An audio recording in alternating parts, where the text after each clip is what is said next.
Om Namo Bhagavate Vasudevaya. Om Namo Bhagavate Vasudevaya. Om Namo Bhagavate Vasudevaya. Hare Krishna to all of you. We are starting a new chapter of the Bhagavad Gita today. Chapter number 13, and it is entitled Nature, the Enjoyer, and Consciousness. So I'll recite text 1 and 2 in Sanskrit.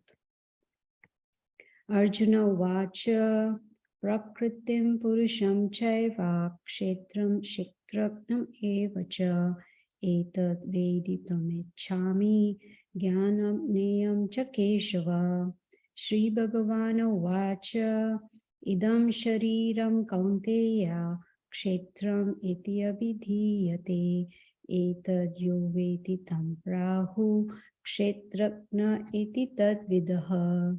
Translation by Srila Prabhupada. Arjuna said, "O my dear Krishna, I wish to know about Prakriti or nature, Purusha or the enjoyer, and the field and the knower of the field, and of knowledge and the object of knowledge." The Supreme Personality of Godhead said, "This body, O son of Kunti, is called the field.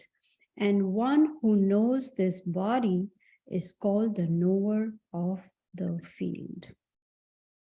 Om Agyana Timirandasya Gyananjana Shalakaya Chakshurunmitam Yena Tasmai Shri Gurave Namaha.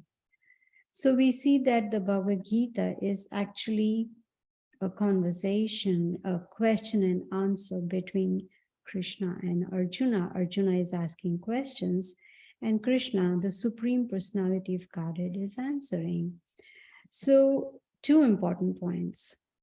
That if we want to become self-realized, then it's very important to clear all our doubts. Whatever doubts we may have must be cleared. Otherwise, there'll be no clarity. So here we see Arjuna is inquiring, he's asking questions in every chapter of the Bhagavad Gita. So that shows that the first step for self-realization is to inquire, to ask questions. And that is what we learned even in the chapter 4 of the Bhagavad Gita, which is transcendental knowledge, wherein in verse 34, Krishna tells Arjuna, Tad vidhi pranipatena pariprashnena sevaya. He says that one must approach a bona fide spiritual master and inquire from him submissively. So Krishna also is suggesting that we should inquire, we should ask questions from a bona fide teacher so that we can clarify our doubts and we can progress in spirituality. The second important point we learn from these two verses that I recited is that it is mentioned Sri Bhagavana Uvacha, which means the Supreme Personality of Godhead said. So Krishna is addressed as the Supreme Lord based on the scriptures, and he himself, declares it in the Bhagavad Gita that he is the Supreme Lord, and he is answering the question of Arjuna. So what are Arjuna's questions? And he's actually inquiring for our benefit. Arjuna is asking, so Krishna is responding. And in the process, we are getting that knowledge. So what are Arjuna's questions?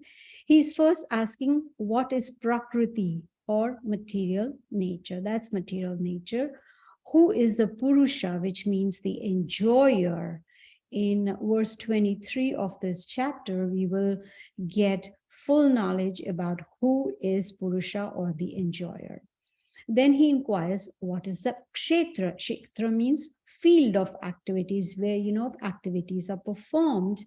And Krishna is answering to Arjuna by saying that this body that we have, this human form of body that we have, is the kshetra, which means it's the field of activities. We'll learn more about this in next class, next Wednesday, in verse number 6. Then next, Arjuna is inquiring, who is kshetrajna, which means the knower of the field, which means if this body is the field, then who is the knower of this field? So Krishna's answer is someone who knows this body, which means the spirit soul is the knower of the body. So here is a difference. There are two knowers. One knower is one, like for instance, I know what is going on in my body most of the time, of course. So I am the knower of my body. But Krishna, the Supreme Lord, is the knower of all the bodies, everything that's going on in each and every living entity's body, not just the human beings, but all living entities, be it birds, animals, aquatics, trees, whoever, whichever living entity, all living entities have a spirit soul and a super soul in that body. So Krishna is telling Arjuna that I am the knower in all the bodies. And what is knowledge? That is another question by Arjuna. So Krishna says, anyone who understands the body and the soul, that is knowledge. We'll learn more about this, in fact, from verse number 8 through 8, and I think number 18 in this chapter, we will know more about knowledge. And finally, Arjuna wants to know what is the object of knowledge. So in chapter 15, verse 15, there is an answer in that chapter too. Krishna says, Sarvasya chaham hridi sanivishto matah smritir jnanam apohanam cha vedescha sarvir aham eva vedyo vedanta krit vedavid eva chaham. Krishna says, I am situated in everyone's heart, and from me comes remembrance, knowledge, and forgetfulness. He says, I am the compiler of the Vedas, and I am to be known from the Vedas. So what is the object of knowledge? What is the purpose of understanding the Vedas and, this Bhagavad Gita is to know Krishna. In verse number 18 of this chapter, we will hear more about this object of knowledge. Excuse me. So Krishna, he's answering these questions of Arjuna, and he's also telling him, this is my opinion, which means he's giving us a freedom of choice. We can choose to accept this knowledge, or we can choose to discard this knowledge and not believe it. So he says, this is my opinion. This is what Krishna says. Now, Krishna has already told Arjuna that this body is a field of activities, and it becomes a field of activities for those who are conditioned, those who are entrapped, like the soul is entrapped in the body, those who are conditioned. In other words, those who are only interested in the material welfare of the body. There is nothing to do with spirituality. There is, people are not interested, those who are conditioned, whose bodies are conditioned, they're not interested in self-realization. For them, the goal is just eat, sleep, and be merry. But those who are conditioned, they are entrapped inside. So the soul is entrapped, where Krishna tells us in chapter 3 that, the body, the soul is entrapped inside the body. It is in bondage, but one needs to free oneself from this bondage. So those who are entrapped, they try to lord it over. We have seen so many times, and we still see that, one spouse wants to lord it over another, the partner, or the parents trying to lord it over the children, or it could be the boss trying to lord it over the employees, or whatever it may be. It's the tendency to be the lord, to be the controller. So here Krishna is trying to explain the difference between the body and the soul. Again, we learned this in chapter 2 of the Bhagavad Gita, which is contents of the Gita summarized. We got the summary of the Bhagavad Gita. So we can see that it is up to us. We decide whether we want to stay in this materialistic life, or we want to become self-realized. Now, if we choose to become self-realized, then we need to understand how this body works and how does the mind work. So one, gets a body, this body that I have in this life is, I receive this based on my past actions, whatever karma I performed in my past life. Based on that, I have been given this particular type of body with particular features or color or nationality or whatever you may call it. So that is the identification based on my past karma. Now, this body we know is made up of senses also. The eyes, the ears, the nose, the tongue, the skin, all these different senses. And those who are conditioned, those who don't have knowledge, they just want to enjoy these senses. They want to, make this the goal of life. That's about it. But Krishna is trying to say that the one who is the kshetragna, the knower of this body, which is the spirit soul, that soul should not identify with the body. If we take on the knowledge from the Bhagavad Gita that I am the spirit soul, I am not this body, then we should make an effort to become the knower, the kshetragna, the knower. That means I can distinguish between body and soul. It's not very difficult to understand, but it requires guidance and training. Theoretically, it's very easy to understand, oh, I'm not this body, I'm the spirit soul. But in practicality, it becomes a little difficult. So we need to understand from these questions of Arjuna and the answers of Lord Krishna that the soul is entrapped in the body. And the body is changing. Right? Dehi no asmin yatha dehe kaumaram yovanam jara tatha dehantara praptir dhiras tatra na muhyati.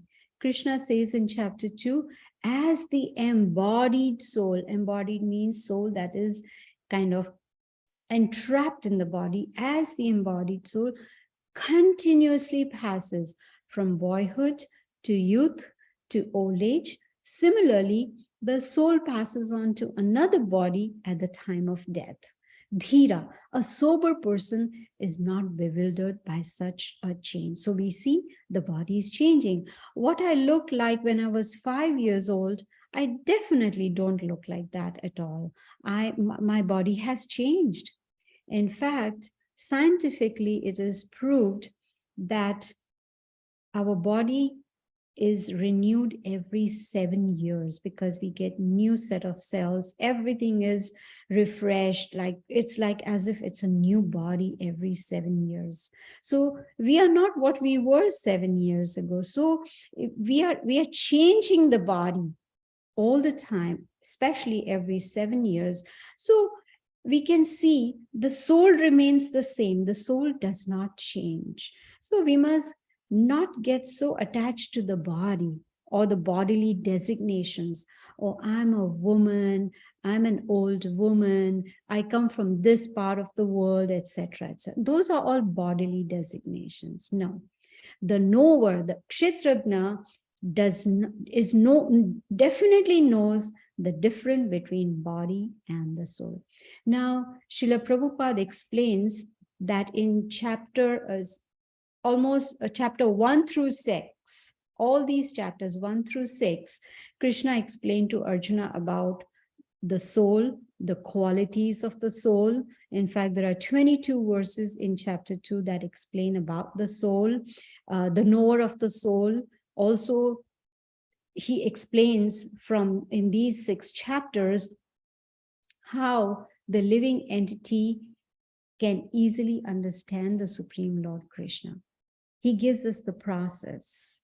In chapter number 5, he gave us the peace formula, how we can become peaceful, how we can make this life very happy and peaceful. Now, chapter 7 through 12, which we just concluded, chapter 12, we concluded last week. So Krishna explains that there is a relationship. In fact, Srila Prabhupada gives very nice purports, and he explains that Krishna and we living entities, we have a relationship.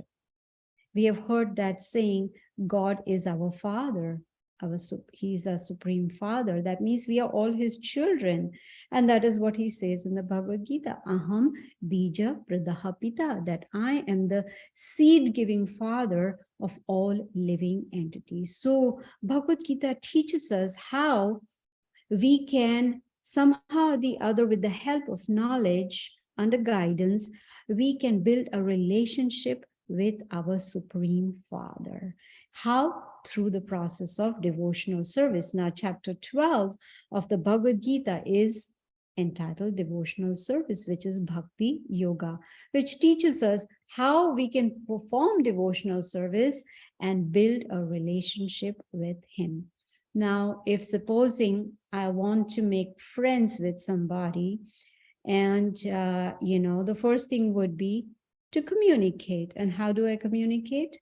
By, for instance, when I, go to a store for grocery shopping, and if I meet someone who smiles, I smile, we start talking, and then I start talking about Bhagavad Gita to them, that we have these classes, why don't you come? So how do I stay in touch?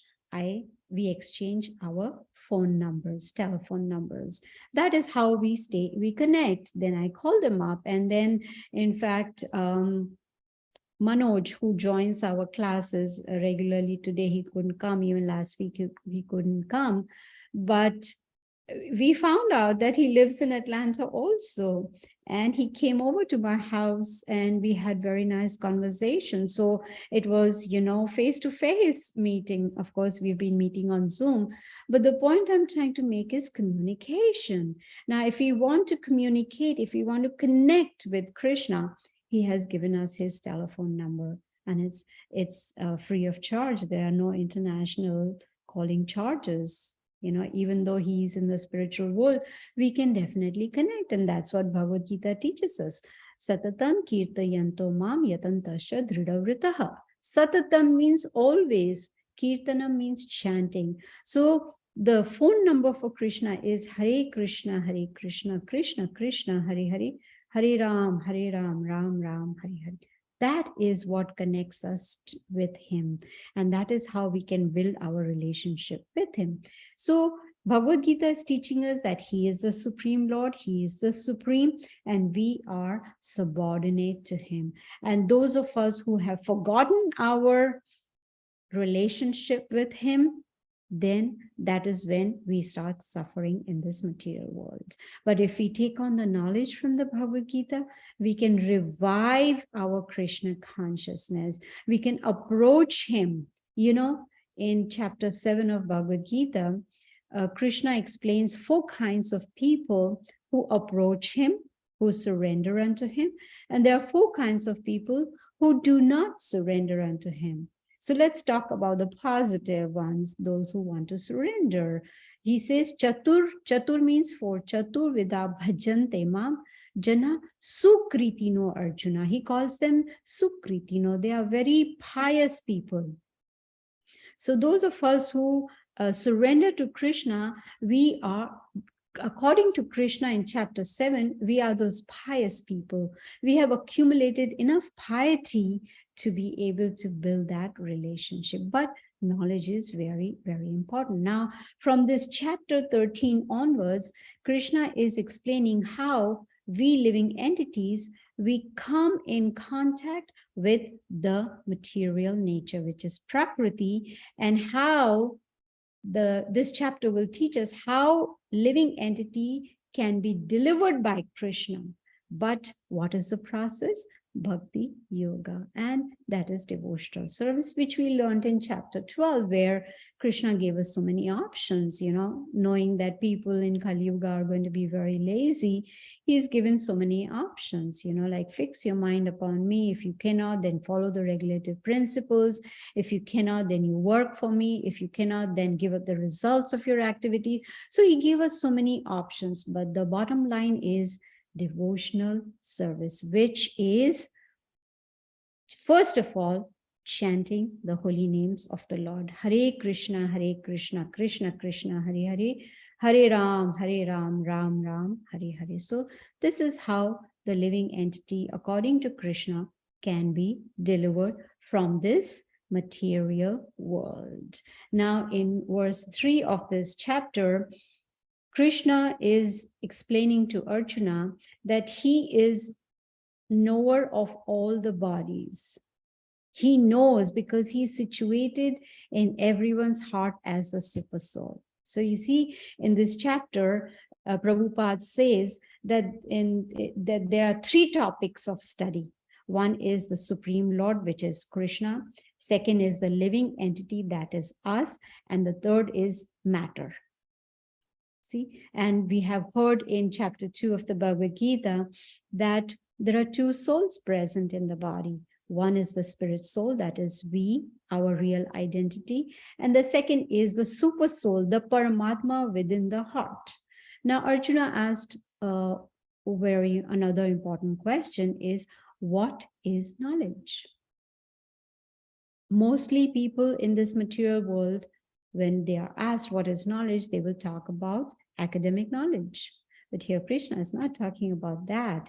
He says that one who studies the field of activity, this body is considered the kshetra, the field of activities. Whoever studies it, whoever understands it, he is the knower of the field, of that particular body. Like, for instance, I said, I am the knower of only my body. I cannot know what's going on in your body. But Krishna, he is the knower of all the bodies. So, important point is that Krishna is not saying human body. He's talking about all living entities. And as I mentioned when I started this class, that all living entities includes all insects, birds, aquatics, animals, trees, everybody, all living entities, you see. So when Krishna is saying, I'm the knower of all the bodies, Srila Prabhupada gives very nice analogy. He says that in a kingdom, there is a king and there are citizens. Now, each citizen knows about his own property, his own patch of land. Whereas the king, he knows all the properties in his kingdom, you see. So similarly, we know what is in our body. We are the proprietor of our own body. Whereas Krishna, he's the proprietor of all the bodies. So what does that mean? Srila Prabhupada explains very nicely. He says, if Krishna is the proprietor of all the bodies, then we are the secondary proprietors. So we cannot say this body belongs to me because the primary proprietor is Krishna. This body of ours belongs to Krishna. He says, Mamaya Amsha Jiva Loke, Jiva Bhuta Sanatana. Sanatana means eternal. We are eternal. But he says, Mamaya Amsha. Amsha means part. So we, spirit souls, we are parts of the Supreme Personality of Godhead. So here we see there is a repetition of what we learned in chapter 2 of the Bhagavad Gita, difference between body and the soul. We have heard that this body, it consists of senses, and Krishna, he is of course considered Rishikesha. He is the master of all the senses, but we are trying to control our own senses, but we are failing. So Bhagavad Gita is teaching us how to control the senses. Of all the senses, Srila Prabhupada says the tongue is the most difficult to control, very difficult to control. But the process given by him is so simple that we can control the tongue.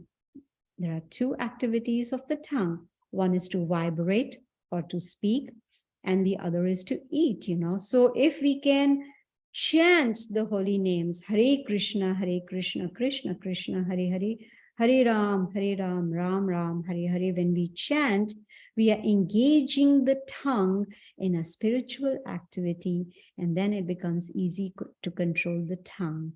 And also when we eat prasadam, which is food which is offered to the Lord, that also helps us to control the tongue. So this is how Krishna is explaining that he is not just the knower, but he's a super knower. He's the witness, he's the guide. Like I mentioned, the 15th verse of chapter 15, where Krishna says, I'm situated in everyone's heart. He's there in the heart to guide us. He's, of course, the witness of all our activities, but he's there to guide us. But he does not enforce it on us. We have to make the choice. That's why Krishna says, Jnanam apohanam cha. So there is Sarvasicham Riddhi Sanivishto Mata Smritir Jnanam apohanam cha. Smriti means remembrance. Jnanam is knowledge. Apohanam is forgetfulness. So he's giving us options. I'm there in the heart with you. You are the spirit soul. I'm there as a super soul. I'm there to guide you. But we have to take that first step. That is why Krishna says, Ye yatha mam prapadyante tam satheva bhajamyaham. As one surrenders unto me, I reward them accordingly. And that's very fair. So we see Krishna is there to help us, to guide us, of course, also keep track of all the things that we are doing, all our activities. But the moment we surrender unto him, and the first step of surrender is chanting his holy names. So what have we learned in these 4 verses today is that this body is the kshetra, or the field of activities, and the kshetragna, the knower of this field of activities, is the spirit soul, and Krishna knows both, all the bodies and knows all the souls also. So important to understand the distinction, the difference between the body, which is the field of activities, the knower of activities, which is the spirit soul, and the supreme knower, which is Krishna. I know this chapter is kind of technical, not only just technical, but there is repetition, so that the more we hear, the better we will be able to understand. So what is the knowledge? What is jnana knowledge? To know the constitution of the body, the soul, and the spirit soul. And Krishna says, this is my opinion. So he's not forcing us to accept whatever he's saying. He's saying, this is my opinion. So we also need to understand the position, of course, in the later verses, starting from verse number 5 onwards, we'll hear more about the body and the soul and, the material nature, etc., etc. But we also need to understand the position of this material nature, the soul and super soul. There should be no confusion. So there is going to be a repetition of these verses, just like, if we are looking at the painting, we should not be confused about confused between the painter, the painting, and the painting brush, etc. No, it has to be very, very clear. So we understand from what we've learned today is Krishna is the supreme enjoyer. We also want to be enjoyers, but we are not the supreme enjoyers. So out of these 2 knowers, Srila Prabhupada says the soul and the super soul, one is fallible and the other is infallible. One is superior and the other is inferior. So verse number 4 of this chapter, number 13, Krishna is talking about the field of activity, how it's constituted, what are the changes when produced, who that knower is, and also the influences. So if somehow or the other we can understand what is our constitutional position, that, Chaitanya Mahaprabhu says, Jivera Swarupoe Krishnera Nitya Das, that we are eternal servants of Krishna. That is our position. That is our constitutional position. So if we can, understand the basic knowledge of Bhagavad Gita, that I am the spirit soul and this body is just a field of activity, and I am the knower, which is the spirit soul is the knower, then we are on the right track. So we know, we have heard, that this material body in chapter 8 also, we understood that this material body is made up of, elements like earth, water, fire, air, ether. And so we've heard, we know the difference. This material body is perishable. That's what we heard in chapter 2, that at the time of death, the soul passes on to another body. The soul is eternal, but this body is temporary. Prabhupada gives example of clothes. The moment the clothes, become old, we just discard them and then we put on new clothes. That is what the soul does, gives up the old body and takes on a new body. Now, the big question is, if the body is changing, who is the controller of the body? And where are these changes coming from? And what is the reason all these changes are happening, right? All this will be explained in this chapter from verse 5 onwards. We will see how Krishna will remove the doubts of Arjuna. He will explain to him step by step how we can take on this knowledge and become self-realized. Most people in this material world have no goal. And those who have a goal, most of them just have material goals, that I want to become a doctor, I want to do a PhD, or I want to become an engineer, or I want to become a millionaire, or whatever. All these are material goals. There are very, very, very few who have spiritual goals. Manushyanam sahasreshu kaschit yatati siddhaye. Krishna says, out of thousands, only one will try for perfection, for self-realization. And out of those who have attained perfection, Krishna says, hardly one knows me in truth. So you see, Bhagavad Gita is very nicely giving us a simple process by which we can somehow or the other become self-realized. We've heard, in chapter 2, the basic foundation of spiritual life, that I am not this body. So to be able to, understand not just theoretically, but practically, we need to perform devotional service. And the first step of devotional service, as Prahlad Maharaj says, Shravanam Kirtanam Vishnu Smaranam. So Shravanam is hearing. So we are hearing the Bhagavad Gita. And the next step is Kirtanam, which is chanting the holy names of the Lord. That is why in every class I talk about chanting, because that is the first step in Bhakti Yoga. Chanting Hare Krishna, Krishna Krishna, Hare Hare, Hare Ram, Ram Ram, Hare Hare. So when we chant on a daily basis, then what happens? Knowledge plus application becomes wisdom. Then whatever we have heard, we are putting it into practice, and then there is self-realization. You see? So here today we learned that we are not the proprietors of our body. We are the secondary proprietor. Srila Prabhupada says we are not the primary, we are secondary proprietors. Krishna is the primary proprietor. He is the owner of our bodies. So we need to use it in his service.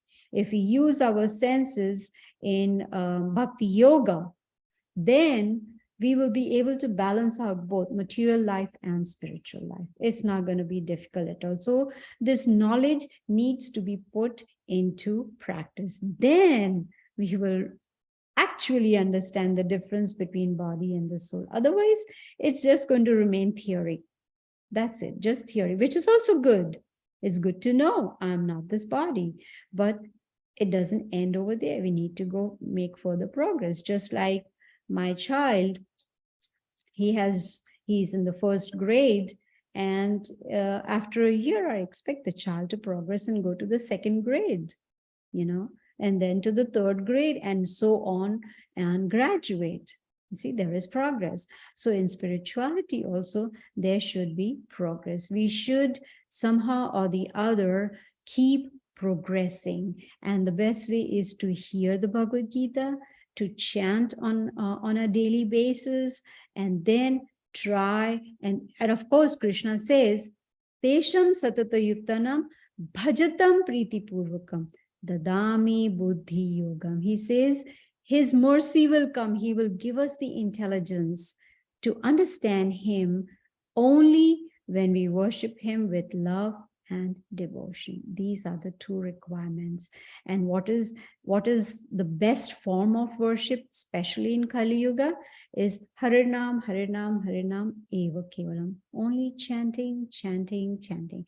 When we start chanting every day, then there's going to be self-realization. Krishna will help us from within the heart because he will see our sincerity and seriousness on this path of Bhakti Yoga. So chanting is the life and soul of progress in spiritual life. So I'm going to chant for just a few minutes and would humbly request you to also please chant with me and, get the benefit, and a humble request that you please chant on a daily basis, and you yourself will see how it makes such a huge difference in our consciousness. So I'll just chant for a few minutes. Hare Krishna, Krishna Krishna, Hare Hare, Hare Ram, Ram Ram, Hare Hare. Hare Krishna, Krishna Krishna, Hare Hare, Hare Ram, Ram Ram, Hare Hare. Hare Krishna, Krishna Krishna, Hare Hare, Hare Ram, Ram Ram, Hare Hare. Hare Krishna, Krishna Krishna, Hare Hare, Hare Ram, Ram Ram, Hare Hare. Hare Krishna, Krishna Krishna, Hare Hare, Hare Ram, Ram Ram, Hare Hare. Hare Krishna, Krishna Krishna, Hare Hare, Hare Ram, Ram Ram, Hare Hare. Hare Krishna, Krishna Krishna, Hare Hare, Hare Ram, Ram Ram, Hare Hare. Hare Krishna, Krishna Krishna, Hare Hare, Hare Ram, Ram Ram, Hare Hare. Hare Krishna, Krishna Krishna, Hare Hare, Hare Ram, Ram Ram, Hare Hare. Hare Krishna, Krishna Krishna, Hare Hare, Hare Ram, Ram Ram, Hare Hare. So you see, I just chanted 10 times. There are 108 beads in this mala, and it takes about 8 to 10 minutes to chant 108 times.